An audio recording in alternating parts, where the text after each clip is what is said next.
all the time. People call me coach. They be like, hey, coach, hey, coach, hey, coach. I'm like, you actually addressing me as what I do and not, who I am. So, unless I'm coaching you, how can I be your coach? I haven't trained you in anything. Just refer to me as Khali. Hey, how you doing? Hello. Good to see you. Good to meet you. Well, we might as well start there because Khali Sweeney, I might just be getting introduced to you right now for the first time, but something tells me you're coaching a whole lot of people when you don't even realize you're coaching them. So agreed. Agreed. I hear you on the don't call me coach because I'm not coaching, but man, I'm telling you, you're from what I know about you so far, that might be your name is coach. Yeah, but so when people address you as what you do, like I have a friend. This guy is like super huge. I mean, this guy bench press whatever. He's like super huge. And when people walk up to him, they don't say, hey, how you doing? They say, how much do you bench press? How much can you lift? Man, how long you been working out? And it's like all day long. I'm like, man, that has to be crazy for him. You know what I mean? So it's that's like, all he gets. Yeah. That's and all so he for gets. me, it's always a boxing question. Yeah. I'm like, wow, you asking me boxing questions. I don't even watch boxing. I don't even know the current champions. I couldn't tell you the former champions probably. I don't even watch boxing. I don't watch boxing at all. Do you watch any MMA, anything like that? Nah, none of that stuff. I don't watch it at all. So man, let's back up. Let's back up. So give me this is a long story, I'm sure, but give me the story of your background. I mean, I've read about you. A lot of people, if anybody, just Googles Khali Sweeney.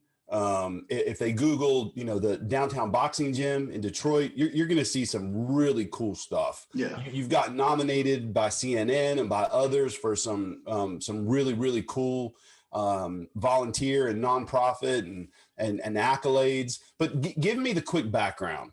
I mean, where did this come from and what are you doing right now? So for me, it was like I went through Detroit Public School. I never learned to read or write, period, at all. Couldn't read or write. I didn't learn how to read or write till I was in my late 20s, almost 30 years old. And, it was a bad experience. And I was always told, I was never encouraged. I never had access to the things that I needed to be successful. Nobody ever tried to diagnose the problem. Nobody tried to figure out what was going on. It was just send you home from school. It was never try to counsel you. It was this, you're not going to even be a garbage man. At the rate you're going, you're never going to be a garbage man. At the rate you're going, you won't even be able to work at McDonald's. Mm-hmm. Okay, then what's the other option?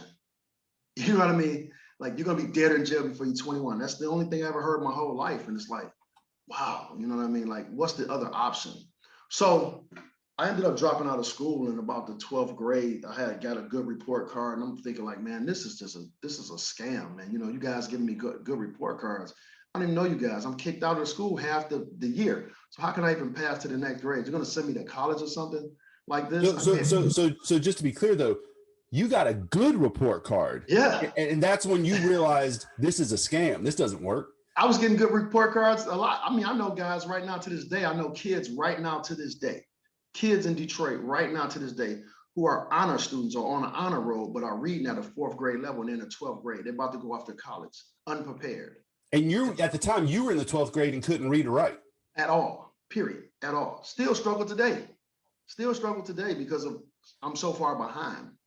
So, with that being said, I ended up dropping out of school. I became, I might as well live fast, die young, because I'm gonna die young anyway. I ain't gonna make it to 21. So I started living fast and I bought into the narrative that was created for me by adults who didn't really take the time to figure out what was going on. And so I fell into that cycle, and I started watching my friends die young. I started watching my friends go to prison. I used to lift weights. I mean, I used to do push-ups every day, getting ready to go to prison. I was like, man, when is it gonna be my turn? Dang, I got a little bit older. I missed the juvenile. I said, dang, I'm too old for the juvenile. So I know I'm going straight to the county jail, from the county jail to the state penitentiary. So I'm doing push-ups, trying to get ready, because I know I'm gonna have to scrap when I get there. I got so many enemies in the street. I know it's popping. As soon as I touch the yard, it's gonna be on. So Golly. I was living my life like that, ready to die or go to prison at any second. There was no resources in my neighborhood. And one day my older brother, he popped up in my neighborhood and he was like, man, do you realize, man, that the rest of the world don't live like this? And I had never been anywhere. I never seen anything. I never did anything. I You was never like, really been outside of your neighborhood. no, I hadn't. So you know what I mean? That So was the he's whole like, world to you. I don't know what the world looked like. And Mm-hmm. I didn't hear him that day. Because I'm surrounded by a lot of guys in the streets that looked up to me as like the guy on the block that not to mess with. And so I'm like, man, what are you talking about? He's like, man, the rest of the world don't live like. He says, no resources in your community. It's nothing in your community. It's nothing but death and destruction in your community, man. And I said, man, go back to where you from. Even though he wasn't from a place no better than where I'm at, but it was just, they had a little recreation center. They had a couple of things, but he's like, there's nothing in your neighborhood, period. And I was like, go back where you from, man. You know, go do you. I love it over here. I love this. And so I came over to his house one day and he was like, help me move some furniture. And when I went over to his house, I'm like, okay, are you gonna move the thing or not? Because he's not moving it. And I got my hands on it. He's not moving it. I'm like, bro, move the thing. Are you gonna lift it or not? He's like, look at that picture in front of you. And I look, it's the picture we took in front of my house that night with about my whole neighborhood out there in front of my house and about 8 or 9 of his friends. He just started pointing at that picture like, he's dead, he's dead, he's dead, he's in prison, he's in prison, he got life, he got life. Michigan Most Wanted, Detroit's Most Wanted. Your boy about to be featured next week on America's Most Wanted. He's like, man, don't be the next guy on this picture. And I was like, man, shut up, man. I don't hear that. You know, I'm like, I don't want to hear that bull, man. I don't hear that crap you talking. And so he kicked me out of his house. He was real mad. I almost cussed just then, but he was real mad, kicked me out of his house or whatever. And I went home and I started thinking about it. Started sitting, I was on my front porch thinking, what is it that I really want to do with my life? What is it that I really want to do? And I remember seeing a thing with Jackie Chan. And Jackie Chan, they asked Jackie Chan, they said, you made $50 million in a movie. And it was basically like nothing to Jackie Chan. He said, I make $50 million every movie, man, in China. They said, well, what do you want to do? He said, I want to learn how to read. He said, I never learned how to read and write. It was just always work and practice Kung Fu. He said, I want to be the leading man in the movie. I don't want to always be the joke. And I started thinking about my life. I've always been the joke. I've always been the guy that cracked jokes. And every time I crack jokes, I'm ready to crack your head at the same time. So either or, you can get the jokes or we can fight. And I started saying, man, I want to be the leading man. I don't want to just always be the joke. I don't always want to be the funny guy. I want to know how to read. You know what I'm saying?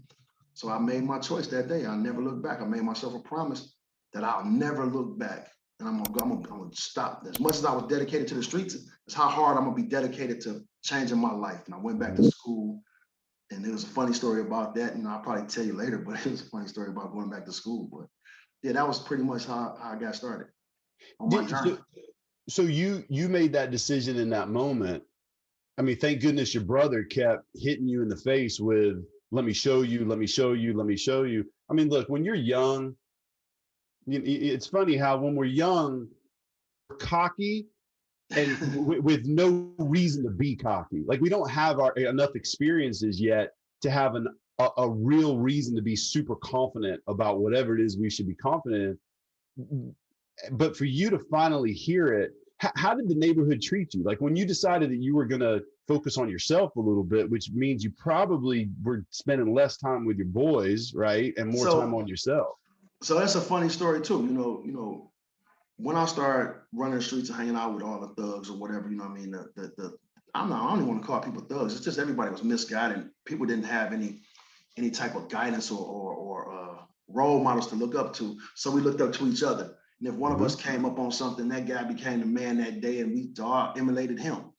And so, you know, just a bunch of misguided youth, basically. That's what we were. Not really thugs, just misguided and misunderstood, truthfully, because I found out a lot of those guys that I grew up with couldn't read or write either. And I found out later on in life. So, you know, but I've always been in the neighborhood by myself, you know, surrounded by a bunch of guys who were, no joke, serious dudes. And I had to hold my own. And so, you know, guys knew back then, like, you know, this guy is willing to do what it's going to take to win. You know, I will fight whole families by myself. You know, they'll beat me up, stomp me out, and I'll be right back at their front porch the next day. Let's go again. Let's do it. Let's go. Let's go. And everybody kept thinking about me fighting all the time, that, boxing would be a good thing for me to do because I used to fight all the time. It wasn't that, it was just I couldn't read or write. So I would always act out. I couldn't read or write, but I saw the discipline that came along with boxing. I said, okay, this is where you have to really pay attention, because it was broke down to me that you can, boxing is one of the only sports that you cannot play. You can't play boxing.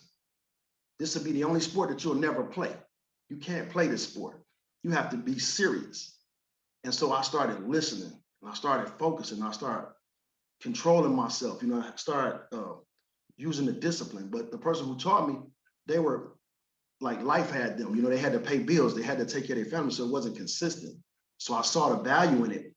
So when I decided to do my thing, which is work with the youth, it was easy because I knew the discipline. But all I needed to do now is have the commitment and stay there and be there anytime they need me. Because once a kid open up, you have to continuously be there, because he might not open up again. So, No, what a great point. So when did you get introduced to boxing? Oh man, when I was young, maybe about, I want to say about 12, 13. So that was something you were already doing even when you were going through high school, figuring out that this wasn't for you, and also clearly the system didn't care anything about you. I wasn't consistently doing it though. I wasn't consistently doing it. I was here or there. This weekend I'll meet them down there. We would meet and we would do it. So it wasn't consistent. You know what I mean? That's one of the things that I pride myself in right now, is being consistent. Because like I said, once a kid open up to you and they ready to listen to your guidance and your wisdom, you have to be consistent. They have to be able to rely on you. You can't be here today and gone tomorrow. So, that's why I say, boxing is a good sport, because first of all, you have to be serious about it. You can't play. So when did the idea or the concept of the downtown boxing gym start? Where did that originate? So I was at work one day. Like I said, I dedicated my life to being serious. I dedicated my life to just being positive and just always trying to improve. I went to school. I got a job. I got 2 jobs. Then I was working on my 3rd job, and I started doing construction. I was doing construction so good, and I was so focused and not playing around, that I was given positions and opportunities to step up and actually really be like a leader in that space. And so I'm doing that, and this guy at work just kept telling me to do something that would get me killed. He was like, I pay you enough money. Go over there by this thing. I'm like, dude, within 10 feet of a transformer, you can get electrocuted and killed. This machine that I'm driving is not insulated. He's like, I pay you enough money, keep doing it. And I was like, man, do I want to die today on this job site for this little $20, $30 an hour that this guy's paying me? Or do I want to do something that's meaningful, that I really believe in? Because at that time, I realized there was so many kids going through the same struggle that I went through as a kid. There was still no resources in my community. There was still nothing happening. There were no positive influences. And I had been thinking about it. I also tried to talk to some of my people that were still left when I was just getting out of the streets. And guys really wasn't hearing me. They couldn't understand me, because it had already been set into their mind, and they were already going down a path. But I was thinking about, man, I need to talk to the younger people. I need to talk to the younger people. And I'm just debating it. When that guy told me to go next to this transformer, I said, you know what, I quit. I let the machine down. He's like, can you at least use the backhoe to fill the dumpster? I'm like, oh no, you'll figure it out. You know what I mean? And so I left the job that day, and I went and found a building. And so I started working with a couple kids. And from those couple kids, word of mouth spread, and more people started just coming along. And I was telling the guys, like, it's more than just boxing. It's about being a well-rounded individual. It's about community service, giving back. I said, I was one of the wave of people who helped tear the city apart. I want to be a part of putting it back together. Now, if you want to do that, you can come to the gym. If you don't, this is not the place for you. And so guys bought into it. They're like, oh, you're going to teach me how to box? All I got to do is do community service. We would clean up fields. We would do whatever we needed to do to make sure the community know that they are appreciated, and we want to give back to the community. And I made sure that anybody that wanted to come in there, you had to volunteer to do something. Tutor a kid, work with a kid. If not, you can't pay me. I need you to tutor a kid. And that's just how it started. Okay, so You are a special dude. And Nah, man. well, wait. I'm sure you don't like people telling you that, but I'm just going to say it. But I want to say that to back up a little bit, because you basically went from, I know I can't do this. I know what the community needs and what I can maybe give back. By the way, giving back to a community that kind of didn't give you much of anything other than your friends that would protect you, but maybe not necessarily take you down a proper path. So you're ready to give back to the community or build it back up. Like you, I love the way you said that. I was part of the group that broke it down. I'm Yeah. going to be part of the group that now builds it back up. But it couldn't have been that easy, man. You just like, yeah, I went and found a gym. I got some people. We started doing this thing. I know it was harder than that. Oh no, it was a lot. It was a lot harder than that. I didn't want to get into all of that, but I was 218, solid muscle. I was eating good. I was living. I never smoked or drank ever in life, period. So I was eating good. I was working out every day. I was, like I said, I was working at that time. It might have been my third job, but I was working. But I was actually living in a hotel because it was hard for me to go back and forth to all these jobs. I just went to a hotel on Van Dyke and just stayed there at the hotel and just went from one job to another, jumping on the bus. Because at that point in time, I didn't even have a car. So I ended up buying me a car and everything, and I got started on it. I got the gym started or whatever. And once I got the gym started, it was like, okay, I don't really have a plan. Wait, hold on. I'm gonna interrupt you.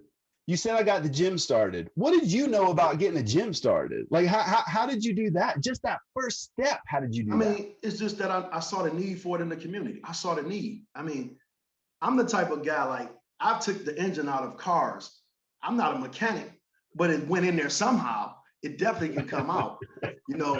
I've built houses, what I'm saying? Like, I've built garages and stuff. I'm not a carpenter, but all I have to do is look at the structure and see how it's did. So once I got the building, and that was a little bit different, but once I got the building, I got the thing going, I didn't realize what it was going to actually take. I didn't, to be totally honest. I ended up homeless. I ended up losing everything I had. They stole my car. I went from 218 solid muscle down to about 130 pounds.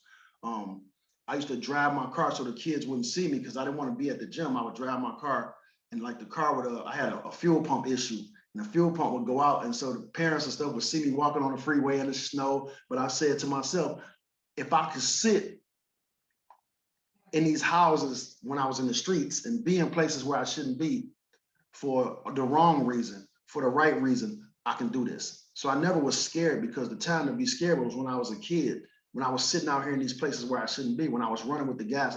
That's the time I should have been scared. Right now, it's just everything else is like, I've been in the bottom already. This right here doesn't scare me. So I started walking to the gym, and then after that, I slept in it used to be a car that was in the lot. I used to sleep in the car, and the kids would see me. They like, do you live here? Like, man, don't worry about it, man. I'll be here at 3 when you come back from school. So I used to just open the door. So yeah. That goes back to your comment about consistency. You started right there with you showing them, even when you lost 80 pounds and didn't have a car and didn't have a place to live, you were still showing them consistency in showing up. So fast forward for me a little bit. That's where it all starts. Yep. Hell of a story. That's where it starts. What does the downtown boxing gym look like today? So right now, today, I think it's a 27 or even 37,000 square foot building. We upgraded from the little 4,000 square foot building to that. We went from me picking up kids in my car to now we have a fleet of vehicles, 80 passenger bus, and we also have another bus that was donated by a Good Samaritan in the city. We have a whole teaching staff now. It's not just volunteers or me trying to barter with somebody, because I really don't care to train adults. I usually work with the kids in the community, but back then I used to have to barter with adults. Like, hey man, okay, you went to college? You say you went to college? You sure? How was your grade point average? It was good? Okay, I'll train you. If you was an adult, you say, oh no, I never went to school. I'd be like, oh bro, I can't train you, man. You gotta go to one of the gyms, man, get you a membership somewhere. And so I would have to barter with them to tutor the kids. So now we have a certified teaching staff, real teachers who are committed, who have a real job. They come here and they work with the kids every day. When you come in, we have homeroom just like at school. We do sports sampling, so it's not just boxing, because a lot of kids are not even interested in boxing, which is cool for me. So you have kids that come now that don't partake in boxing. We only have about 2 kids that box, actually. We Really? have 2 kids that box, and about 100, the other 177, they don't box. So the downtown boxing gym has really turned into an educational facility. It's an educational facility. Yes, it is. Boxing, it was just a hook to get you in the door. So with the boxing is like, I always say this to everybody. I know it sounds cliche, but you can find out more about a person in an hour of play than you can a lifetime of questioning. You know what I mean? So in that hour of play that I'm hanging out with you, we might be playing chess. Mostly all of our kids can play chess because we play chess a lot. Or they get on a basketball court and play basketball, or some of them even get in there and do hockey, the hockey without the ice. They do that little street hockey and stuff. You know what I mean? So in that hour of play, we found out what's really going on in your life. You get asked the critical questions, the important questions, and you open up and tell us because I have your ear. You know what I mean? Opposed to me being some guy in a suit and tie walking up trying to ask you questions. You're going, who, what, who are you? Right. So, yeah. You build trust with them that right. You're getting dirty with them, and that's how you build real, trust. Yeah. So we assess the kids 4 times a year to find out where they really are and where they really need the support and help, and where can we really actually help them. At some point in time, a guy that's in the 12th grade, that's an honor student, but he's really reading at a 3rd, 4th grade level. Somebody has to go back and break down the basics for him. He has to get that foundation because he's about to go off to college. So our staff, instead of us I can help you with your homework right now, and that's just putting a Band-Aid on it. I can help you with your homework, and you can turn in all your homework and go ahead and make it to college. But if you don't know the fundamentals, if you don't know the basics, then you're not going to last. You're going to go off, and then you're going to self-destruct. That's what's going to happen. You're going to get overwhelmed, and you're going to self-destruct. So we have a staff of people who will go back and break down the fundamentals for you. We got the ability to do that because we're not funded by the state or the government. So we're not a part of the school board. We don't have to follow a curriculum. We can go back and give you the tools that you really need to be successful to continue on your journey through life and be productive in society. So we go back and do that type of stuff like that. Do you feel like you individually and then collectively the downtown boxing gym is embraced by the public school system, or is there a little bit of friction? I mean, I don't know one way or the other, because I know what our mission is and what we're doing. We're just trying to lend a hand where we can, and we want to do the things that need to be done. I mean, we don't have a curriculum that we have to follow. We don't have we're not in a box. We're not contained. We don't have to go with whatever they're doing here. You know what I mean? Yeah. So with the school system itself, to be totally honest, I'm not a teacher basher. I don't bash teachers. I don't bash the Detroit public school system. I understand that, they're dealing with a curriculum that the suburban schools, they're 3 years ahead of us. We're buying the Detroit public school system. They're buying to my knowledge, I could be wrong, from what I've heard, is that they're buying the curriculum from the suburbs that they're already done with. So there's always a lag. There's always a lag. I had a academic person that was leading our academic team. One of our kids passed the test in the 12th grade, and she just was in the hallway. She broke down crying. She was crying like crazy in the hallway. And I was like, okay, everybody's going to congratulate this guy on passing the test. I'm like, why are you crying? I was like, are these tears of joy? She was just like went off in the corner, and I asked her, she's like, my little brother took that test in the 8th grade in the suburbs. She's like, he taking this test in the 12th grade. She's like, this is the lag in information. And I was like, wow. I was like, he's about to get ready to go to college. He's not going to be prepared. You graduate from Detroit Public School, you graduate with an 8th grade education at best. At best. Mm-hmm. You graduate from any surrounding suburb, you graduate with a 1st-year college education, and you're ready to go. And it's just, and I don't blame the teachers for it, because they come there with good intention to do their job. So Detroit Public School teachers and the people that run it, they have good intentions. It's just they don't have the finances. Yeah, no, I mean, that's systemic, right? Like that there's something just broken about the system. Yeah. And the beauty of the beauty of you and people like you is that you saw a gap and you filled that gap. When you so remind me, tell me again, how many students are you currently serving? I think right now we got about 177, and I know we have 1,500 on a waiting list, over 1,500 on a waiting list to get in.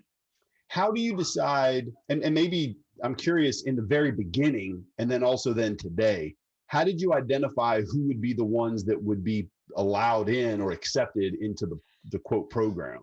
So this is so funny that you asked that, and I was really thinking about it yesterday about a young lady who is my apprentice right now. She's my apprentice, and I'm ready to take over the business when I decide to retire. She's from Birmingham.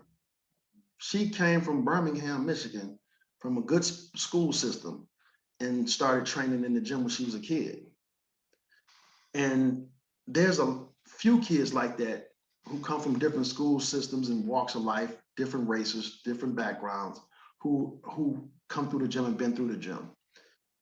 And people like, how do you just let people in? I always tell people this. People go through things everywhere. Who's to say somebody's problems is worse than another person's problem? A problem is a problem to that person. So when I reach my hand in a list of kids and I'm picking out 25 kids, I don't look to see where you're from or all that type of stuff. I stick my hand in the thing, I pull out 25 kids. We got room for 25 kids. Okay, this guy, this guy, this guy, this guy, this guy. It used to be a lottery. We used to do a lottery basically. I would say, shake it up in the hat and let's go. Whatever 25 kids you come up with, that's the 25 kids we have. So our gym used to be a mixing pot of guys, like guys and girls, just mixing pot, and sometimes it'd be guys come from bad situations, and it'd be some guys come from middle class situations, there'd be some guys who come from rich situations. But what they do is get a chance to meet each other now while they're young. There's no stereotypes get to be brought into the picture right then, because they're all young and they get to talk to each other. You get to talk to a middle class kid. You get to talk to a rich kid. You get to talk to a kid who come from the inner city, and y'all get to empathize and get to know one another and build relationships and stuff like that. So it's kind of cool like that. But right now, today, the way we choose kids today is a little bit harder, because you can't have a teacher now, teaching a curriculum. I mean, teaching a group of guys who are 17, and they dealing with this, and then you have a group of guys that's 4. I mean, that's 5. So it's we kind of wait till this group graduate. Once this group graduate, so if we graduate this group, we bring the kids in from that age bracket. If these kids move up to this bracket, we replace those kids with another bracket of kids. Yeah, so it's gotten a little more complicated than maybe it was in the beginning. I'm interested though, because I don't think that's the answer I thought I would have gotten when I asked you about how did you select in the beginning, where you literally, and I'm sure in the beginning maybe you handpicked some to kind of come in. Nah, so how do you even, so you went and you get this facility, or you find a place to box? Whoever walked through the door. So did you put up like a big sign? Nope. Whoever walked through the door. How would they know to walk in the door? Word of mouth gets around, man. I'm telling you, word of mouth gets around. Something attractive about boxing. I don't know what it is. It attracts the kids who are getting bullied, or it attracts the kids who bully people. See, a kid that's getting bullied, he come in, he get his confidence. He realized that if I train harder than this guy, I'm on the same level as him or even higher. You get a guy who's extra aggressive. He walks in the gym and he see a guy doing 500 push-ups every day or hitting the bag 12 rounds, and you seeing this guy sparring, you kind of humble yourself. Right. Boxing is like an equalizer. You know what I mean? It kind of levels your head. It'll reset you. Yeah, I tell you, man, something a little bit about me. So when you and I finish today, I'm headed to a gym here in town called Atlantic MMA. Shout out to John Stamey. And John he's a coach. He's younger than me. He and I know each other. He's got an MMA promotion, a company called Fight For It, and trying to build that up locally. But I called him up so I'm pushing 50. I'll be 50 next year. And I had one of those moments, Khali, I bet you have it as well, where we kind of look in the mirror and we take an assessment of ourselves. and in my brain, I still think I can go play ball with the 20-year-olds, but my body won't let me do that anymore. I had never boxed before, but I called John and I said, I want you to train me. And he said, what? I said, I need to do something out of my comfort zone. Like I need to feel like a kid again. I need to be really horrible at something but then watch a little bit of progression and be happy and proud of that progression. You know, and you talk about humbling yourself. Yeah. And I love that you bring in, the bully Yeah. who's probably confident for no good reason. Yeah. And then you bring in the one that's been bullied who lacks confidence. Neither one of them have experience. And then you're putting them in that melting pot together. So I know what you mean by boxing being the great equalizer. Yeah. Yeah. I tell you what, man, I came home from one of my first boxing sessions and I told my wife, I said, not only can I not box, but I'm not sure I can dance anymore because apparently my feet and my hands don't work together like they used to. I have guys, man, you know, I've had guys throughout the years. I mean, I never really tell this story, but I have guys who like will call the gym and be like, man, I want to box, I want to fight. I'm 30-0 in the streets, I'm this, I'm that. I'm like, man, bro, listen, what you might want to do is learn the basics, you know, go back and, you know, just as guys, like not kids, but like older guys will just call out or randomly call and they'll be talking about how tough they are and how much stuff they can do. And I'm like, man, like, have you ever been to a boxing gym? Do you really understand that this is not street fighting?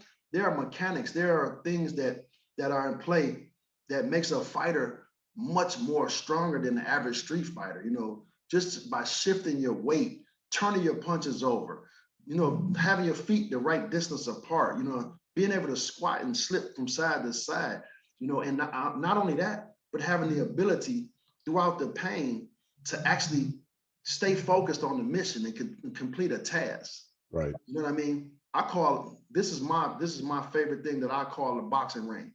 The boxing ring is the lie detector test. See, when you get in the boxing ring, the truth will come out. When you step foot in a boxing ring, the truth will come out. If you have fear, if you have a low tolerance for pain, if you have a lack of focus, if you haven't been training, the truth will come out. That is the ultimate polygraph machine. So when you step in the ring, you better be for real and better be correct in telling the truth. Because when you say you can box, the truth will come out. And isn't that a metaphor for life? I mean, you've had enough life experiences now where you can look back and you found a conduit that connects the wins and the losses in life and in business and in your personal relationships to a sport that for most of us, to your point, the only sport part about it is that somebody else is playing that sport for a real record and for money. But for the vast majority of us, you know, we might spar from time to time, but we're not. I have no record. I have no ranking. But what everything you just said, what a metaphor for life. And it's also, well, let me ask a question. Do you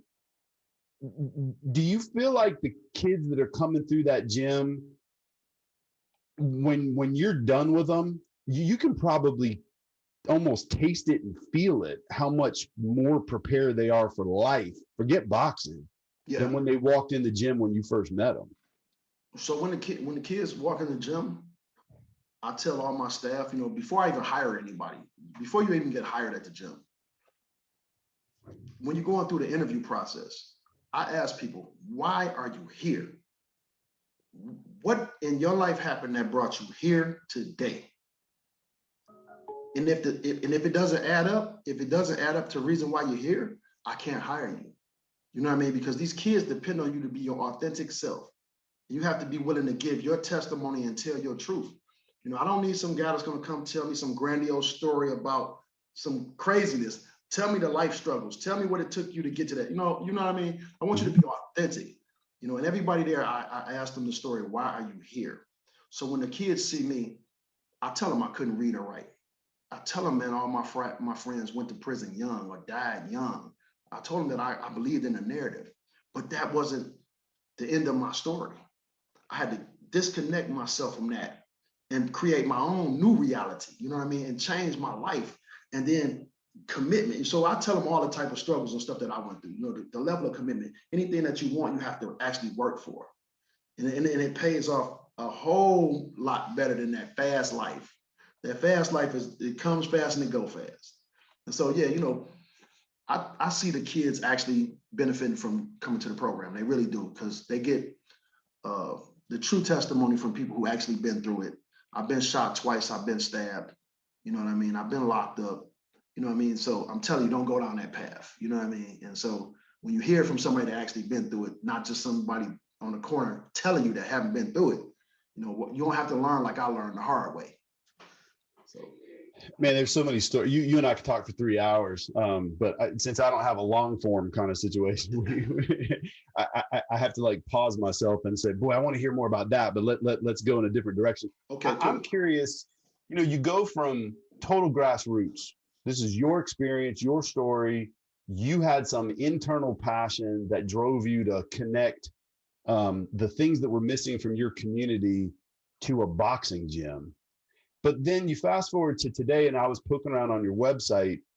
Man, you've got a board of directors that is as impressive as most any board I've seen, and the list is long. You don't just have 4 board of directors and 4 advisors. Um, how did I'm curious, once you really started getting to this world of a nonprofit, where you all of a sudden you had to get serious, right? Probably from a business perspective.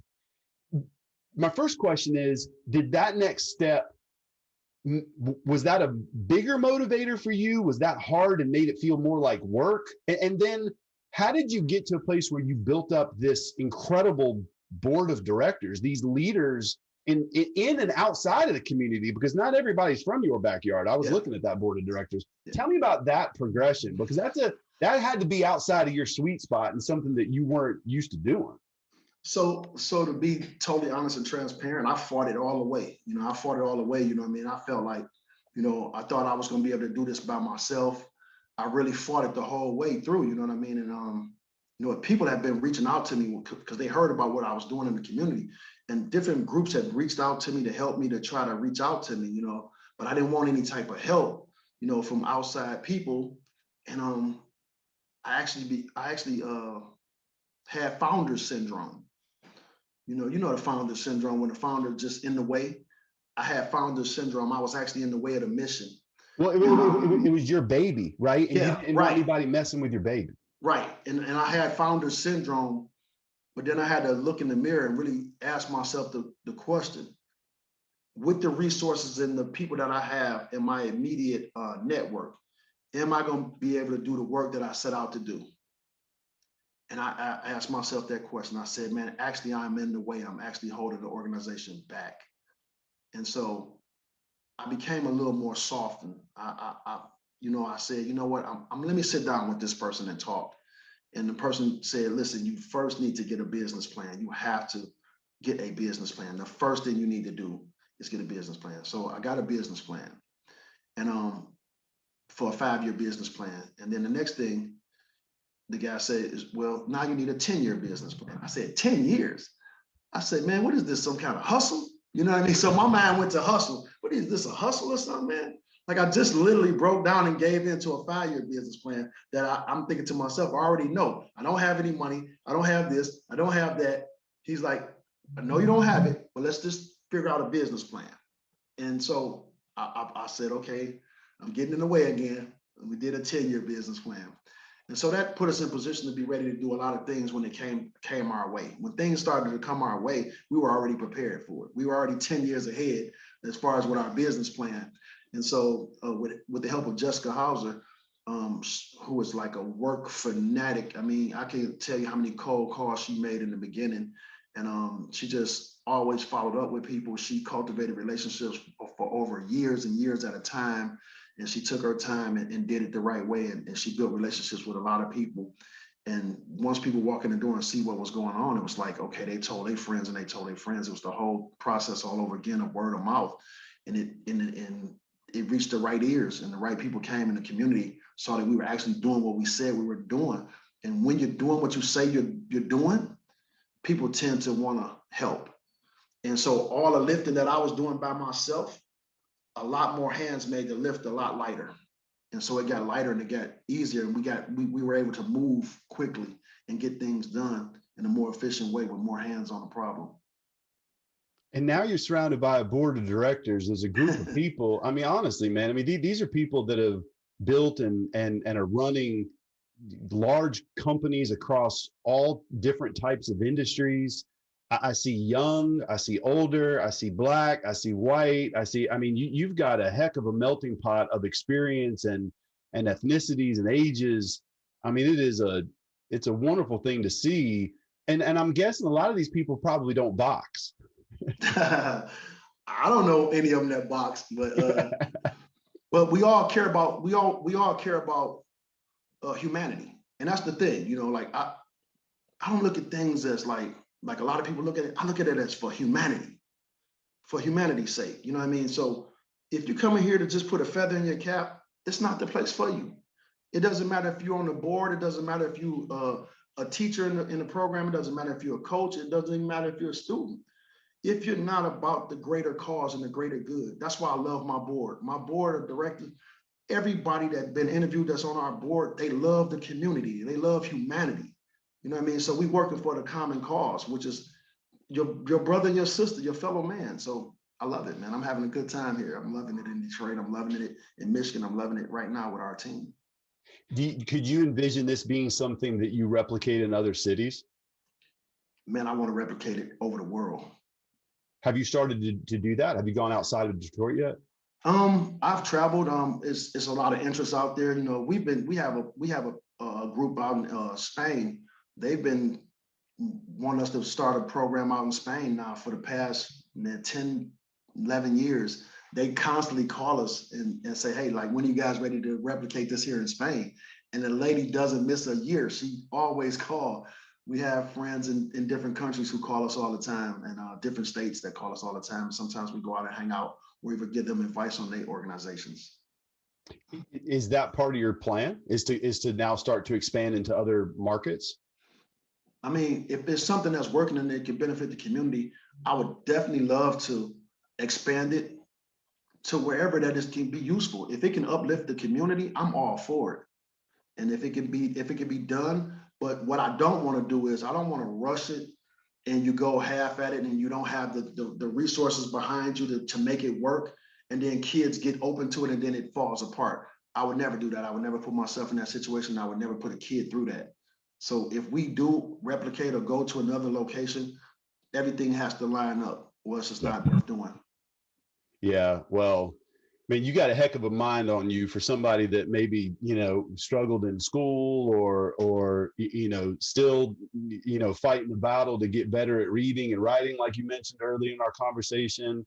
I mean, your brain works like the CEO. I mean, it really does. I mean, and I tell you what, it's that skill of understanding what it is you want to do, but also understanding exactly what you don't want to do. And that whether it's boxing related or not, with the youth that you mentor and that your staff mentors, are there some things that you notice today that maybe concern you more than things back in 2008, 2009, 2007 when you were getting things off the ground? Are there stresses or weaknesses that you're seeing from youth that exist that concern you more now than maybe back then?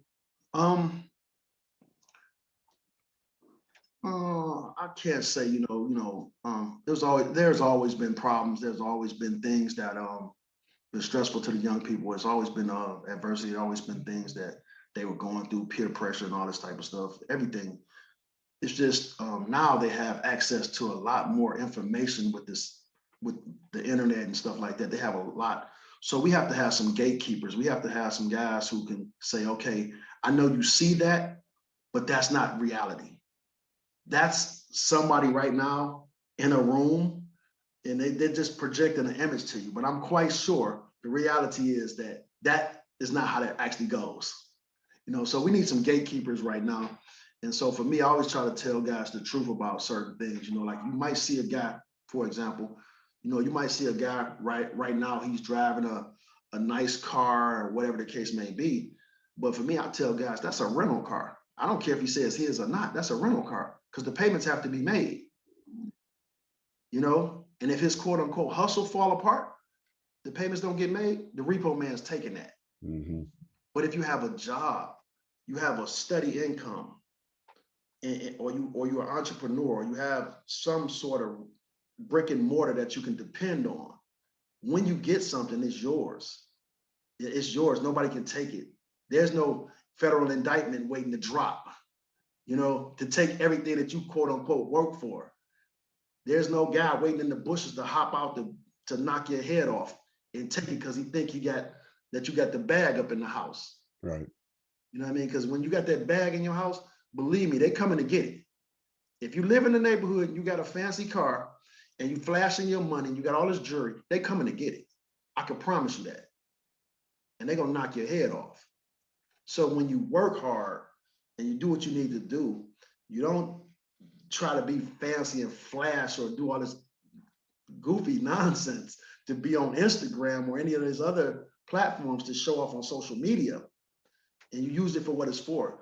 If you use an Instagram or Facebook or any of that type of stuff for what it's for, you can build a network of people, because there's some good people on those platforms Sure. that want to network. Right. But don't use it to show off. You know what I mean? Because that'll cause you pain. That's all. But that is really what's happened, right? I mean, it's there's a reality that's been created that's not reality. It's all perception. It's all smoke and mirrors. You also got me thinking. You were talking about putting, when you were picking students or those that would be part of the boxing gym, that they were coming from all different walks of life. And even your story where you were talking about how the only world you knew was your neighborhood. That's all you knew. You had no way to compare it to anything else. The same is true for the wealthy suburban neighborhoods. You have these kids wearing, Vineyard Vine pastel button-up shirts and driving certain cars and wearing Gucci belts and whatever. And that they think that's their little world. I worry about them also, because when they get out of mom and dad's gated community and they go to college and they're actually with a professor that doesn't care where they came from and punches them in the mouth one good time, I'm not sure they know how to react other than to go back to mom and dad and, hey, I need you to give me, or this school sucks. I need to transfer to another school. It's the school's fault. You've created a unique environment where you've gotten to see both sides of that scale. Correct. Yeah. And so, we used to joke like the gym was like the United Nations, man. Everybody there, every walk of life there, man. You know what I mean?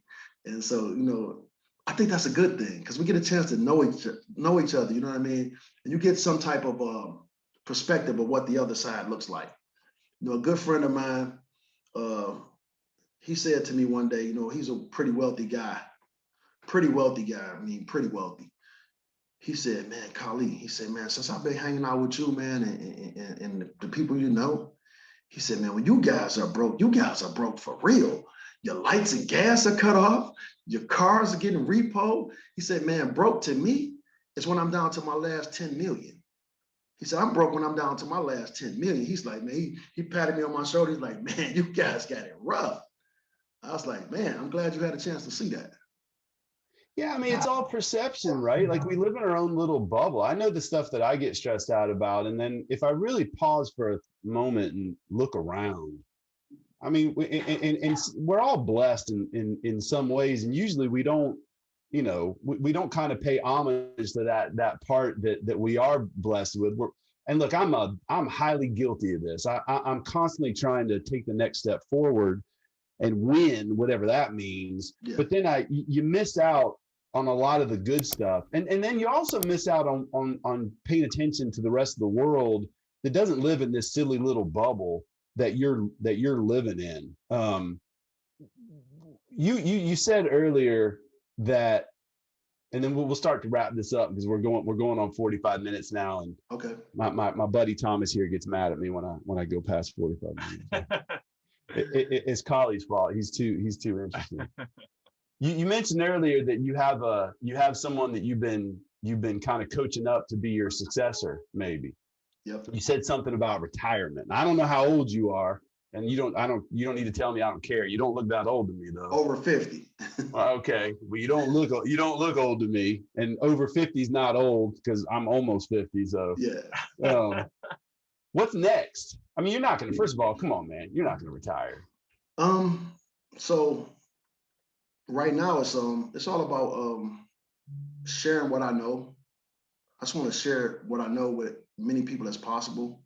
male, female, young, old, whatever. I just want to make sure that if something happens to me, it doesn't just die with me, that the mission can continue. And so I work with my staff constantly.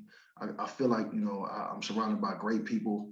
There's no colleague, there's no award that I can get without my team. My team is what make it happen. If any award is given to me, it's given to my team. It's given to my community because I can't do it without my community either. So, just to make sure anything that I know I can pass it on to the next person. That's all I want to do right now is just teach the people that need to know. I mean, honestly, the people who are interested in doing the work, just want to continue to just get as much information as possible. Well, let me tell you, you've built something. You're probably so close to it that sometimes it's hard for you to take a step back and realize how unique and special it is. I'm sure there's people like me that tell you that, and they probably tell you enough where you don't even hear them so much anymore.